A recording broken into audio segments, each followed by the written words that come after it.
உபாகமம் அதிகாரம் 27. பின்பு மோசே இஸ்ரவேலின் மூப்பர் கூட இருக்கையில் ஜனங்களை நோக்கி, நான் இன்று உங்களுக்கு விதிக்கிற கட்டளைகளையெல்லாம் கைக்கொள்ளுங்கள். உன் தேவனாகிய கர்த்தர் உங்களுக்கு கொடுக்கும் தேசத்திற்கு நீ போக யோர்தானை கடக்கும் நாளில் நீ பெரிய கல்லுகளை நாட்டி அவைகளுக்கு சாந்து பூசி, உன் பிதாக்களின் தேவனாகிய கர்த்தர் உனக்கு சொன்னபடி உனக்கு கொடுக்கும் பாலும் தேனும் ஓடுகிற தேசத்திற்குள் பிரவேசிக்கும்படி நீ கடந்து போன பின்பு இந்த நியாயப்பிரமாண வார்த்தைகள் யாவையும் அவைகளில் எழுதக்கடவாய். மேலும் நீங்கள் யோர்தானை கடந்தபோது இன்று நான் உங்களுக்கு கட்டளையிட்டபடி அந்த கல்லுகளை ஏபால் மலையிலே நாட்டி அவைகளுக்கு சாந்து பூசி, அங்கே இருப்பாயுதம் படாத கற்களாலே உங்கள் தேவனாகிய கர்த்தருக்கு ஒரு பலிபீடத்தை கட்டக்கடவாய்.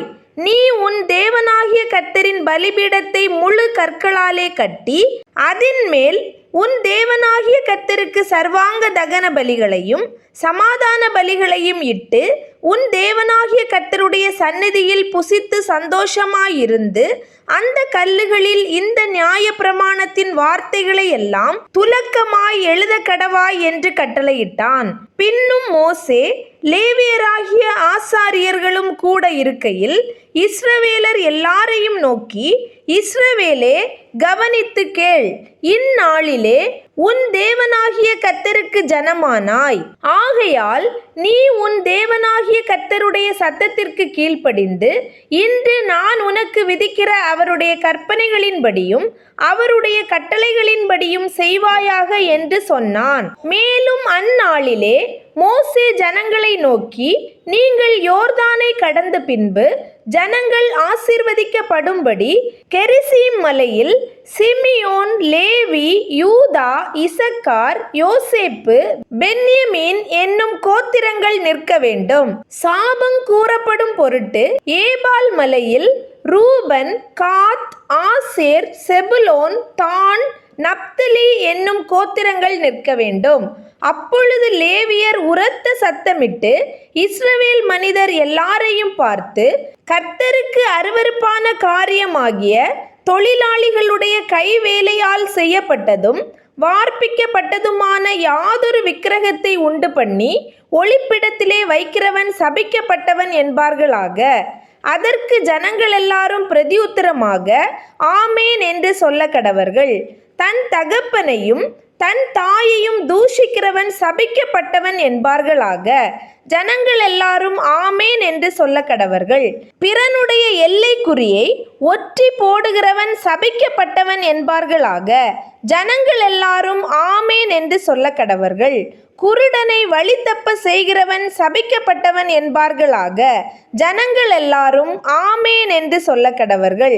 பரதேசி, திக்கற்றவன், விதவை ஆகிய இவர்களுடைய நியாயத்தை புரட்டுகிறவன் சபிக்கப்பட்டவன் என்பார்களாக. ஜனங்கள் எல்லாரும் ஆமேன் என்று சொல்ல கடவர்கள்.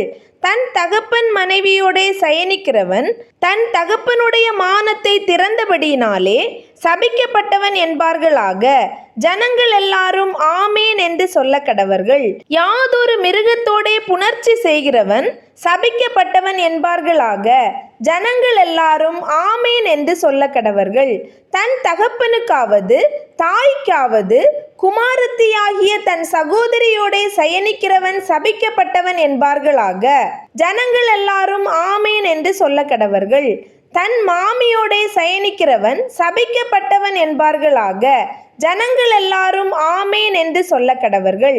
ஒளிப்பிடத்திலே பிறனை கொலை செய்கிறவன் சபிக்கப்பட்டவன் என்பார்களாக. ஜனங்கள் எல்லாரும் ஆமேன் என்று சொல்ல கடவர்கள். குற்றமில்லாதவனை கொலை செய்யும்படி பரிதானம் வாங்குகிறவன் சபிக்கப்பட்டவன் என்பார்களாக. ஜனங்கள் எல்லாரும் ஆமேன் என்று சொல்ல கடவர்கள். இந்த நியாயப்பிரமாண வார்த்தைகளை எல்லாம் கை கொண்டு நடவாதவன் சபிக்கப்பட்டவன் என்பார்களாக. ஜனங்கள் எல்லாரும் ஆமேன் என்று சொல்ல கடவர்கள்.